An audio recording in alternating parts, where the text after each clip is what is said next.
नमस्ते। राजस्थान माध्यमिक शिक्षा बोर्ड की ज्योग्राफी की प्रैक्टिकल जो एग्ज़ाम्स है उसमें एक वाइवा होता है आपका 4 नंबर का।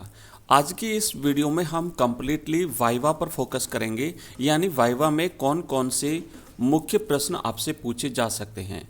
जैसा कि आप सबको पता है कि ये प्रैक्टिकल एग्ज़ाम आपका टोटल 30 नंबर का होता है। इसमें जो लिखित परीक्षा होगी जो कि 1.5 घंटे की होगी और ये 16 नंबर की होती है। मौखिक परीक्षा यानी वाइवा इसमें 4 नंबर का होता है और आपका जो अभिलेख है यानी जो आपकी फाइल है वो आपकी 10 नंबर की होती है। तो आज की क्लास में टोटल वाइवा में पूछे जाने वाले प्रश्नों का अभ्यास करेंगे और बहुत ही इंपॉर्टेंट प्रश्न मैं आपको दे रहा हूं। आप तो बस खाली इन प्रश्नों को याद करके जाइए। निश्चित रूप से आपका कोई भी प्रश्न इससे बाहर नहीं जाएगा, क्योंकि हमने बड़े शानदार तरीके से और इसमें जो इंपॉर्टेंट प्रश्न पूछे जा सकते हैं वो सारे इसमें शामिल किए हैं। तो देखो, पहला आपका जो सबसे फर्स्ट टॉपिक है उसमें से क्या क्या प्रश्न पूछे जा सकते हैं। तो पहला जो प्रश्न है इसमें से जो पहला प्रश्न बनता है वो आपके सामने लिखा हुआ है कि डेटा क्या है। तो आंसर आपको देना है कि डेटा वे कच्चे तथ्य और आंकड़े हैं जिन्हें किसी विषय के बारे में इकट्ठा किया जाता है, जैसे किसी गांव की जनसंख्या के आंकड़े, ये डेटा कहलाते हैं। दूसरा प्रश्न है कि सूचना क्या है, डेटा और सूचना में अंतर बताइए। तो आपको लिखना है कि जब डेटा को व्यवस्थित, विश्लेषित और अर्थपूर्ण बना दिया जाता है तो वह सूचना बन जाता है। डेटा कच्चा होता है जबकि सूचना सार्थक और विश्लेषित रूप है। बिल्कुल सटीक और शानदार तरीके से आपको इस तरीके से आंसर देना है। नेक्स्ट प्रश्न है कि प्राथमिक और द्वितीयक डेटा में क्या अंतर है। तो आप लिखेंगे कि प्राथमिक डेटा जो डेटा सीधे मूल स्रोत से खुद इकट्ठा किया जाता है, जैसे खुद सर्वे करना, और दूसरा होता है द्वितीयक जो डेटा पहले से किसी और के द्वारा संग्रहित और प्रकाशित किया गया हो, जैसे जनगणना की रिपोर्ट। तीसरा प्रश्न है कि जनगणना और नमूना सर्वेक्षण क्या है। तो आप लिखेंगे कि जनगणना निश्चित अंतराल, भारत में 10 वर्ष का समय माना गया है, पर समस्त जनसंख्या का पूर्ण गणना कार्य जो होता है वो जनगणना कहलाती है। और नमूना सर्वेक्षण होता है पूरी जनसंख्या की जगह उसके कुछ चुने हुए प्रतिनिधियों पर किया गया सर्वे जो है वो नमूना सर्वेक्षण कहलाता है।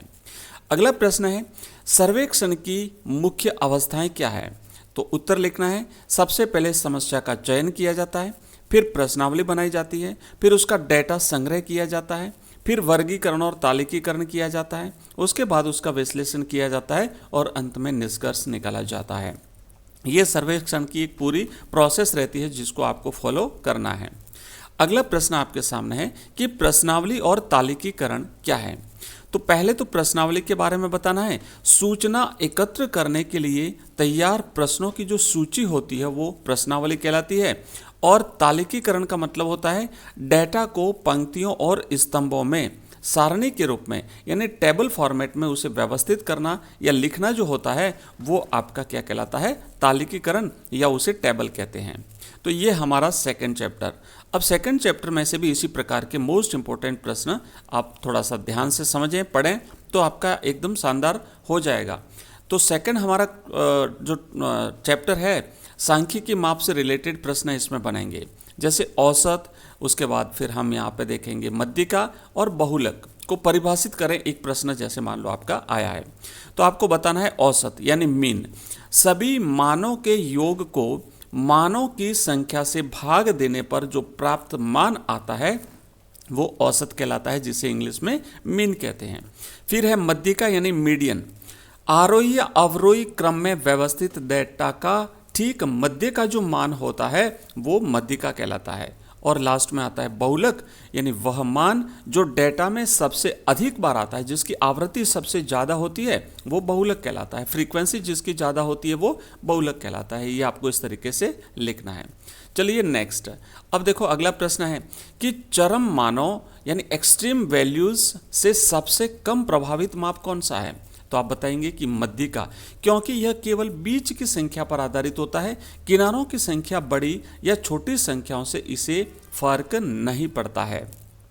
अब देखो थर्ड हमारा चैप्टर है आरेख और ग्राफ से रिलेटेड। भूगोल में आरेखों का क्या महत्व है। तो आप लिखेंगे कि ये आंकड़ों को सरल, आकर्षक और तुलना योग्य बनाते हैं। कम समय में अधिक बात समझी जा सकती है। नेक्स्ट है कि दंड आरेख और रेखा आरेख क्या है।